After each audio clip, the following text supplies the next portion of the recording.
Hey guys, আজি মোৰ first blog আৰু আপোনালোকে ছাপোৰ্ট কৰিব বুলি মই আশা ৰাখি আজি ভিডিঅ' এটা বনাবলৈ ষ্টাৰ্ট কৰিছোঁ। মোৰ ব্লগৰ নামটো হ'ল সনম ফুড ব্লগছ। তো ফুডটো খোৱা লোৱা হ'ব, খোৱাৰ বিষয়ে হ'ব। তো মই আজি বনাম চিকেন আৰু পোলাও। ভেজ পোলাও হ'ব, চিকেন পোলাও নহয়। মই চিকেনটো এক্সট্ৰাকৈ বনাম আৰু পোলাওটো এক্সট্ৰাকৈ বনাম। পোলাওটো মোৰ ইমান কাজু চাজু কিচমিচ সেনেকুৱা নহয়। মোৰ ষ্টাইলৰ পোলাও মই যেনেকৈ খাই ভাল পাওঁ তেনেকৈ বনাম আৰু বেছি যোগাৰো নালাগে তাৰ কাৰণে। তো মই কেনেকৈ বনাওঁ, কি কৰোঁ আপোনালোকক দেখুৱাইছোঁ এটা এটাকৈ। আপোনালোকে চাই থাকিব প্লিজ।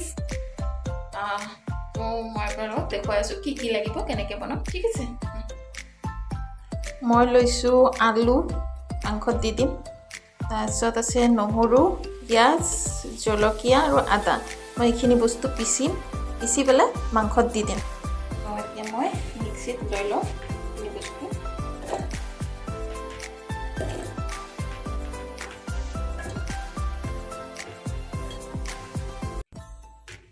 এই সকলোবোৰ মই পিচি পেলাই তাৰপিছত মাংসত দিম। আজি মাংসও অলপ বেছি আছে, মছলাও বেছি লাগিব আৰু মই জ্বলা খাই যিহেতু ভাল পাওঁ সেইকাৰণে মই জ্বলাও অলপ বেছিকৈ দিছোঁ, স্পাইচি হ'ব বাৰু। আলুখিনি দি দিলোঁ মই ইয়াতে মাংসত।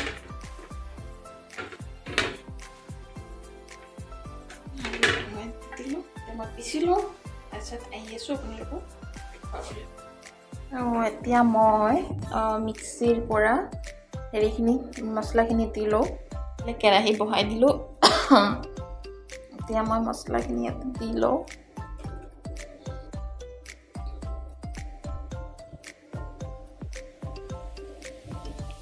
মছলা দিলোঁ, ইয়াৰ পাছত মই দিম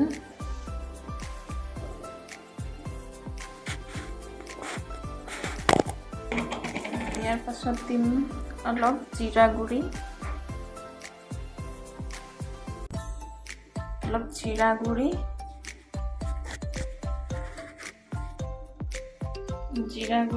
তাৰ পাছত অলপ ধনিয়া গুড়ি,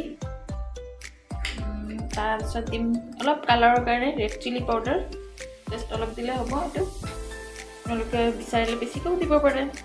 মোৰ অলপ হালধি আৰু এতিয়া দিম, কেৰাহী মোৰ গৰম হৈ গ'ল, দেখাই পাইছে ধোঁৱা ওলাই গ'ল। এতিয়া দিম নিমখ।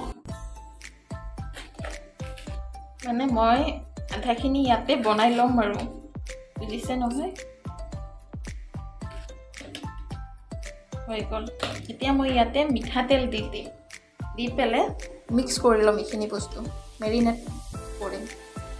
এতিয়া মই ইয়াতে তেল দিম।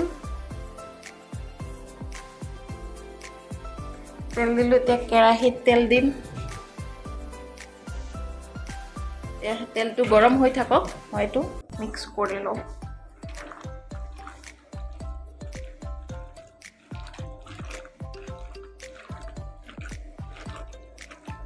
মিক্স কৰি লওঁ তাৰপিছত মই মাংস বহাই দিলোঁ। এতিয়া মাংস হৈ আছে আৰু আনফালে মই এতিয়া পোলাও বনাম।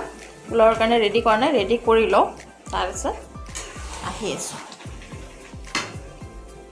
পোলাওৰ কাৰণে মই ইয়াতে হেৰি আছে আপোনাৰ আদা, জলকীয়া আৰু নহৰু আছে। আৰু ইয়াতে মই পিঁয়াজখিনি কাটি লৈছোঁ। ইয়াতে পিঁয়াজখিনি এনেকৈ দিম আৰু আলুখিনি ভাজি পেলাই তাৰপিছত পোলাও দি দিম। আৰু ইয়াতে মোৰ মাংস হৈ আছে।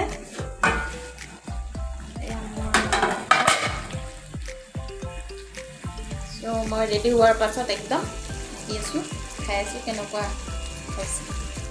এয়া মোৰ মাংস আৰু এফালে মই আলু ভাজি আছোঁ। এইটো ভজা হোৱাৰ পাছত মই পোলাওত দিম, তাৰমানে সেইকাৰণে ভাজি আছোঁ।